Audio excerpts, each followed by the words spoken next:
We are still getting more earnings this week, with Alphabet reporting yesterday and other tech giants like Amazon reporting today after the bell. Let's get more on this and a broader lens on the market. We're joined now by Theresa Shutt, Chief Investment Officer at Harbourfront Wealth Management. It's good to have you join us. Great to be here. Thanks for having me. So I'm wondering what you think. We're seeing a drop in tech stocks today, particularly affecting the U.S. markets, as we just saw. What do you make of that? And also like where Alphabet sits in that after reporting earnings? Absolutely. So obviously the market appears a bit distraught today. There's clearly a risk-off tone. The market has absorbed some softer employment data, concerns over the increased threat of new AI tools to software companies, and that continues to kind of fuel the sell-off as service stocks like Adobe, Thomson Reuters, Salesforce come under pressure. And I think is all been talked about, but like clearly the advancement of AI, there's a real fear that these traditional moats for these SAP companies have gotten shallower. And Anthropic's co-work plugin, obviously for legal uses, highlights how AI could really erode application service revenues for IT firms. So we're seeing obviously a lot of weight on those ones. I think they'll continue to slide. And it's interesting because I think investors were expecting or braced for some sort of an AI reckoning, just not this one. And clearly the tone, at least, this week has been a bit of like shoot now and ask questions later. Does it appear like a bit of an overreaction, but really perhaps more indicative of a longer term trend? These AI companies are coming on fast with these advancements that can really reduce costs and put a lot of pricing pressure on these traditional companies. And so, historical patterns may suggest a reversal. But the software sector has underperformed, by approximately 5 standard deviations compared to chip companies. So maybe this is something that was expected to happen, but maybe not right away. So if I'm reading between the lines in terms of what you're saying, then, because what we saw this week with the software sector was pretty incredible, that sharp sell-off that you're referencing.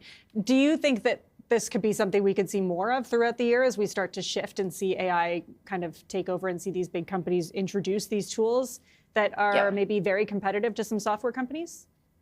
Yeah, I think it's interesting. I mean, certainly, I would say legal, financial data, and data providers, again, accounting, these are all prime for disruption. So like really any service that's highly rules-based is essentially on the table. But at the end of the day, will this happen today? No, it's going to take time.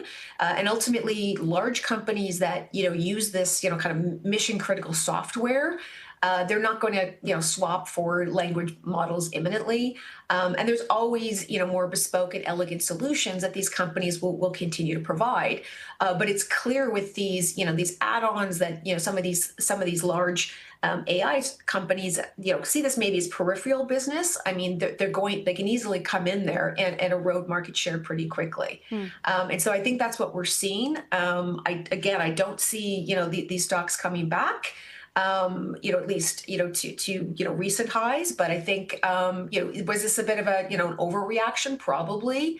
But I think, again, there are structural headwinds to these companies going forward. So then what do you think investors should do? Because I liked your analogy of like, people are shoot now, ask questions later. Like, should investors be buying in the dip, do you think? I think, depending on the company, I think it really warrants a deeper dive and a different look at how these businesses themselves are adopting AI. And I think that's really important because, I think they have to be, just as market efficient and competitive as these new entrants coming into their space. So there's a bit of a, maybe a sleepiness or I don't want to say laziness to what they were doing. Clearly not. They're tech companies. They're very innovative, but I think they're going to have to, start adopting AI much faster and also do a better job of communicating what they're doing to the market. Okay, looking ahead, because of course we're talking about big tech companies, Amazon reporting after the bell today. Is there anything you're watching for? Anything you're kind of expecting? Yeah, I think Amazon, we're expecting, some decent results. I think the market is, pretty, I'd say overwhelmingly bullish on Amazon still. Really I think 67 analysts today are covering the stock, say it's a strong buy or just buy. Only 4 of them really have it on hold. So I think, there's a view there that they do have a, sustainable long-term build-out advantage. They've got, very long-standing relationships across the supply chain, and they already have this best-in-class compute infrastructure to complement their business. What we saw with obviously Alphabet, somewhat of a different story. Alphabet beat both, top and bottom line expectations, but the market really didn't like their massive capex spend. As the company said, it would double their capex from like 2025. So, we're starting to see that obviously weigh on Alphabet, and I think it's pulling the rest of the U.S. stock market with it.